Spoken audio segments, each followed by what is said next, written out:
Hello, YouTube. It's been about 2 weeks since normal life, taking clients and doing that sort of work. And I've been staying at home. I've been coming to the office, which is more or less quarantine. Nobody comes in here except me, and there's like nobody around here. But I started noticing on social media throughout this whole like social distancing thing that we're doing that people in the hair industry are so distraught. They don't know what's going to happen. They don't know what they can do with their time in the meantime. They don't know if they're going to come back to work and have work. And I see, man, it's crazy times, right? But I've been communicating with a lot of my friends who are barbers and stylists and kind of finding there's sort of two types of people right now. There's the people who have always been really busy, and now that they can't do haircuts, they're still very busy. And then there's people who maybe were busy, but not as busy as they wanted to be, and always had some goal on the horizon that they felt they couldn't reach. And now that they can't cut hair, they're like, oh, well, we can't do anything. What can we do? It's like, hang on, hang on. Just because you can't cut hair doesn't mean you can't work on your business. And I think the people who look at this downtime where we cannot actually do haircuts and see it as an opportunity to build their business are the people who are going to get ahead and who have been getting ahead. And the people who look at this downtime and go, well, that's it. My hands are tied. What can we even do? You're going to come back to work and wonder why you're not busy. It sounds harsh and horrible maybe, but man, like our job of cutting hair is not just cutting hair. Our job is not just putting hair on the ground. And if it is just that, that's why you don't have more than you probably want. The people who have more do more. So this weird time that we're in where we can't actually go to the shop and do haircuts, this is like a weird, crazy blessing in disguise because now we have the time to sit down and do these other things that the uber successful barbers and hairstylists have already been doing all along. So I'm going to go through this list here, and a lot of the things on this are things that I actually put on a list for myself to make sure that I do during this downtime. But there's other things that I added on here that I think just might be useful for any of you barbers and stylists who are unable to do haircuts right now. So the first thing is wake up and get pretty. Now, if you're busy all the time and you have the random odd day where you just have nothing to do, so you wake up and you don't get dressed, you just stay in your pajamas all day and you're just relaxed and like eat a bowl of cereal, play some video games, that's fun. Those days are needed. But right now, it's really easy to do that every day. And if you have one of those lazy days where you don't do your hair and you don't get dressed and you don't show up, metaphorically speaking, you will start to feel really crappy. I mean, it will get in your head. So I think like job number one, rule number one is wake up and get dressed. Do your hair or whatever you do to feel pretty, trim up your beard. And truth be told, most days on average, I don't really do my hair. I'm very lazy with my own hair because, you know, I'm busy doing everyone else's hair. I don't want to do my own hair. But throughout this time, I've been waking up, doing my hair. Like I've been wearing cologne lately to lay around the house because it just makes me feel put together. It makes me feel good. And I think it's hugely important that we continue to do that. Like, do your hair as though you're going out. Get dressed as though you're going out. Keep it comfortable if you are actually laying around the house, but make it nice. Put on your good trainers and keep yourself like it'll keep your spirits up. So the next thing on this list is more of like a guideline. It's not a thing to do, but work during work hours and relax during off work hours. I've been waking up every day and then my daughter will come in the room and she'll actually wake me up, slap me and slap the bed and like, get up, daddy. And so we wake up and we have our hour in the morning where I play with her and we have breakfast together. But then I come down to the office if that's something I have to do that day to do shipping or whatever, or I'll set up my computer in the kitchen and kind of have like my work time. Because what's the difference between your couch at 3 p.m. and your couch at 9 p.m.?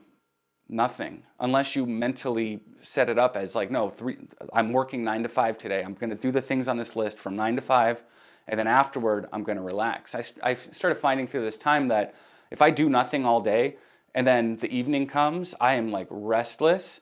And again, my couch at 9 p.m. doesn't feel any more relaxing than it did at 3 p.m. In fact, it feels horrible. But if at 3 p.m. I'm sitting on my couch, looking at my computer, grinding away at something, and then at 9 p.m. I'm looking at my Nintendo Switch on the same couch. Now it's feels different. I feel much more normal, and it's been helping me to keep my sanity a little bit.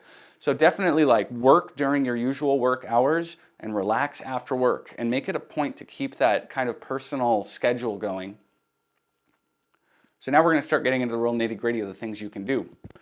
The first thing on here is to dial in your books and play with numbers. So if you have access to your online booking, or if you still do it the old-fashioned way and have like an old paper book, just go through your last couple months and look at how busy you actually have been. Look at how much you've actually been billing. Look at how much you've actually been paying in your rent. It's very, very easy, especially since we're such like a cash-heavy business, to just kind of keep loose general numbers in your head of like, oh, I know I roughly make this much in a day, and I know my rent is this much, and my tools generally cost me this much. And it's really easy, really, really easy to fudge those numbers. And I guarantee the loose, casual, average number that you're carrying around in your head for how much money you make, I guarantee it's not accurate. I think that I make a lot more money than I actually do. And when I sit down and I put together a spreadsheet and I go, okay, last Saturday I did 8 haircuts, and the Saturday before that I booked 8, but 2 of them didn't show up, so I did 6 haircuts, and I actually break down that math and I look at what I actually made, I'm like, oh my gosh, I'm not balling. But what it then does, when you have this more realistic grasp of your business and the ins and outs of it, is it gives you the ability to kind of play with numbers. Well, what happens if I raise my prices $5? And then you do the math and you figure out, based on how many haircuts you've actually done, not how many haircuts you feel like you've done, if you added $5 to each of them. And now I'm not saying during this time to think about a price raise. I mean, that would be really, really difficult and touchy to do with everything going on. But I am saying to do your math and look at your numbers and figure out if what the price raise might do for you in the future. I feel like you should always constantly have in the back of your mind the plan for, like, maybe not next month, but maybe 6 months from now when my prices do go up, this is what's going to change in my business. And or look at, what happens if you add an extra haircut to each of those days? What happens if you implement a no-show policy where you charge full price for no-shows? Because that's what I do, full price for no-shows. What happens if you implement that? How much money do you save? And so you can just look at all of these different factors of your business in a much more practical, realistic, like honest, sobering way, where it's not about how much you feel like you make, because it's so easy to go through our day-to-day and feel like I make this much and feel like this many people don't show up. Like if somebody asks me, like, how often do you get no-shows? I come up with a general figure. But when I sit down and look at my books, I'm like, I get a lot more no-shows than I thought I did. I need to start charging for no-shows. So that's something you can do, something you should do, something you should have done already, but if you haven't, now is the perfect time. Another thing you can do is make a profit and loss sheet, which is essentially what I just said, but more so like when you do your taxes, you have to come up with a profit and loss sheet to figure out what your net income is. If you haven't done that yet, like now is the perfect time. Granted, our tax date got moved back to July apparently, which is cool. I was all ready to go. Like I get my tax stuff done early because I like doing that kind of thing. But when you put together your profit and loss, again, you just know this is how much I actually make. This is how much I actually keep. This is how much I'm actually spending. If you've ever wondered, like, maybe I should negotiate like a cheaper rent on my chair or like a higher commission or something, like if you have those numbers like rock solid, it's a lot easier to come at those decisions than if you just feel like you deserve more money. So another thing you can do related to this is study up on personal finances. Now this is a real touchy subject right now because I know that this lockdown has been a financial crisis for a lot of barbers and stylists. And I know that it's also been a slight inconvenience for other barbers and stylists. And the difference is not how much money they make, it's how they deal with their personal finances. If you have a savings account, you're probably not too stressed right now. If you've been living paycheck to paycheck and that's just like your way of life, you're probably stressed out right now. And I hope not to offend anybody, but you got to get on top of that, and not even just for like these weird national emergencies or anything like this, but just for, I mean, if you get a flat tire and suddenly you have to buy new tires, but you're living paycheck to paycheck, that could be the difference between like a slight inconvenience where you got to take half a day to go get a new tire, or losing everything because you're so strapped and so tight. And so I very, very highly recommend anything by Dave Ramsey. The guy has like a radio show or a podcast and a million YouTube videos, I'm sure, but he has a bunch of books. And when I was like, I don't know, 24, 26 years old, I read his book, The Total Money Makeover. My wife and I, who were just dating at the time, we went and took one of his financial courses through a church, and we learned about our finances. And so I'll say like one thing, in all the years I've been married, we've never had one fight about money because we just have the book to refer to. Like if we disagree about what to do with our finances, we go, well, let's just see what Dave says. And so that's like a huge benefit. But also, we have a savings account. We don't have a ton of bills. Like we don't live on credit cards. I buy used Kias with cash that are, older cars, but I don't have payments that I have to make. And I'm not saying this to brag or anything, because I mean, who would brag about having like a Kia? And I live in a tiny little house. But the point is, we've set up our finances over the last decade to where if something like this happens, we're not screwed. I mean, I'm not like balling, but I can get by. And I know so many other barbers and stylists who have done similar things and who are not worried right now.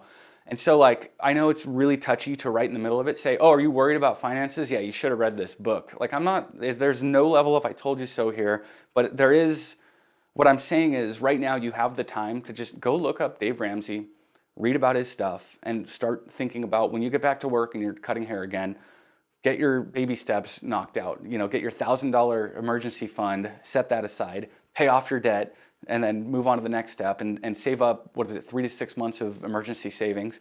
And so Dave Ramsey just gives you like a really simple, straightforward strategy to gradually and slowly but surely build up your wealth. And when I say wealth, I don't even mean like, oh, it's a get rich quick scam or like, here's how you make a lot of money. It's not about that. It's about keeping more of the money that you do make. And as you go through his thing, you will be surprised. You'll be so surprised at how far even an average income can go as far as setting yourself up to be safe in times like this. One of my biggest pet peeves is my friends and acquaintances telling me like, oh, must be nice. Like, oh, you don't have any bills, must be nice. Like, I have a paid off house.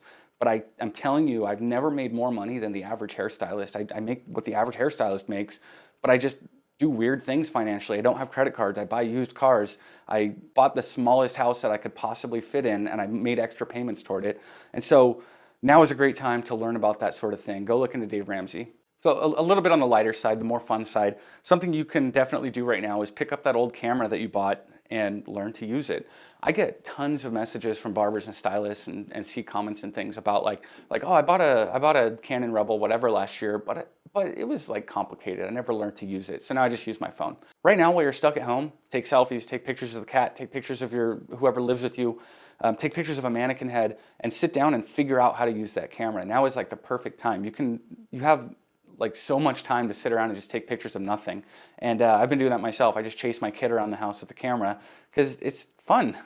But also like I'm still trying to learn and take better photos. And so now is a great time to do that. Like I get a lot of excuses about like, oh, I got a nice camera, but I'm so busy with clients that I never learned to use it.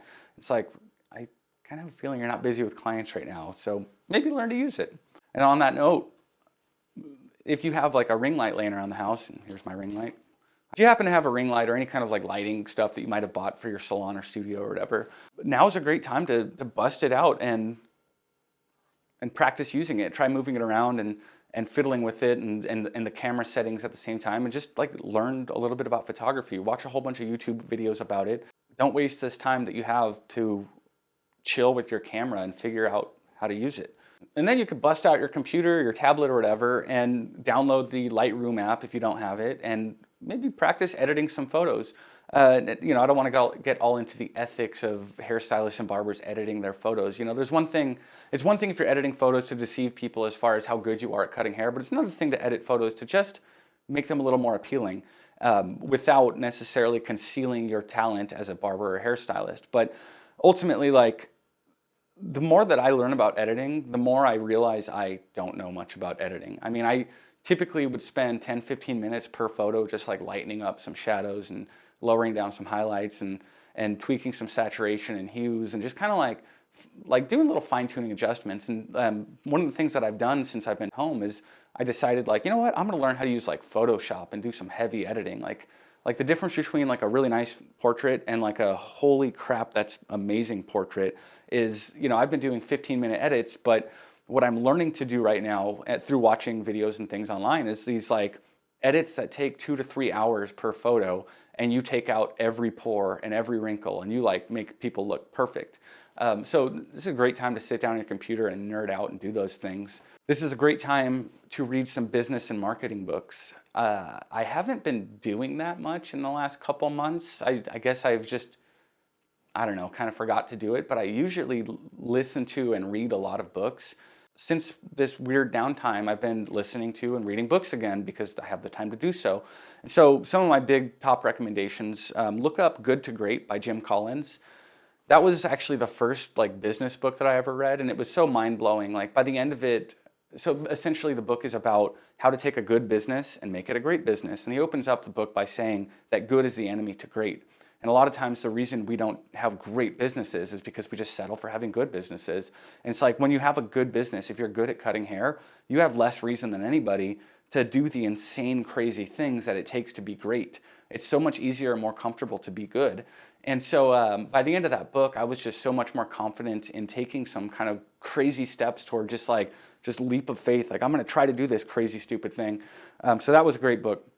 Another great book is Purple Cow by Seth Godin. And I actually love pretty much everything Seth does. His blog is amazing. I have every book that he's put out. But Purple Cow was the first one that I read by him. And in Purple Cow, he talks about how if your business or your service or your product is different enough from its core, it will market itself. And so if you look at my Instagram account, I never use hashtags. I don't post on a schedule. I don't try to use these like posting tricks and marketing hacks to try to like steal people's attention. I've always just relied on like, you know what, if I do it nice enough or different enough or unique enough or Andrew enough, then it'll spread itself. You know, people will repost things that they like and people will tag their friends if they like it enough. And so that book really shaped the way that I more or less market myself and my product and my haircutting services. Is I don't run out and try to find customers for my product. I just try to make sure that everything I do is unique enough and Andrew enough that the right people will find it. And so Purple Cow was amazing. I don't want to be the biggest, best, fanciest, prettiest brown cow amongst all the other brown cows. I want to be the purple cow, the one that is different, that you remember, you know? Another great book that I read fairly recently is Building a Story Brand by Donald Miller. And that one, I think, will help every barber and every stylist who's on Instagram, at the very least, in kind of refining what your message is and understanding exactly who your client is and what they actually want and how you can help them to get that. And so when I read the book, I learned that my whole message, my whole shtick was like so convoluted. I was like, hey, I teach haircutting a little bit and I teach photography a little bit, and good haircuts are boring and good hair doesn't come from a jar and like all these different things. And at the end of that book, I realized like, you know what, my potential customer for the most part right now is other barbers and hairstylists, as far as my education and my product goes. And ultimately, like, what do we want? Is we want success behind the chair. And the success behind the chair, to me, I would define it as never having to do a haircut that you're not excited to do. And so like now I have that very streamlined, broad goal for whatever I do marketing wise. And it all came from this book, Building a Story Brand. It's like, it will drastically simplify why you're posting and what you're posting. And like you will look at all the stuff you've been posting and trying to communicate and go, wow, I've been really saying a lot, but also saying nothing at the same time. So Building a Story Brand by Donald Miller, that one is amazing. Okay, another thing you can do is revise your Instagram content. Go through, look at old content that no longer speaks for what you believe or like to do or what you're proud of. If you have an old photo that you posted last year, and even though it's way down there, it's last year, and nobody's going all the way down there, just take the time and go through your Instagram and go, you know what? I liked that when I posted it, but I don't like it now, archive it. And just go through and clean up your Instagram. During this time, maybe you can also revise your plan for your Instagram. Maybe you've been posting nothing but haircuts and it's not getting the interaction that you want. And so maybe now you can put together a plan and go, you know what, maybe I'll post more lifestyle shots, and especially right now you got the time to take some selfies. Maybe I'll post some more shots of the shop. Maybe I'll post some more product recommendations and reviews. And whatever your plan might be for the future, now is a good time to sit and figure it out. Be like, what else can I do with my Instagram besides just posting haircuts?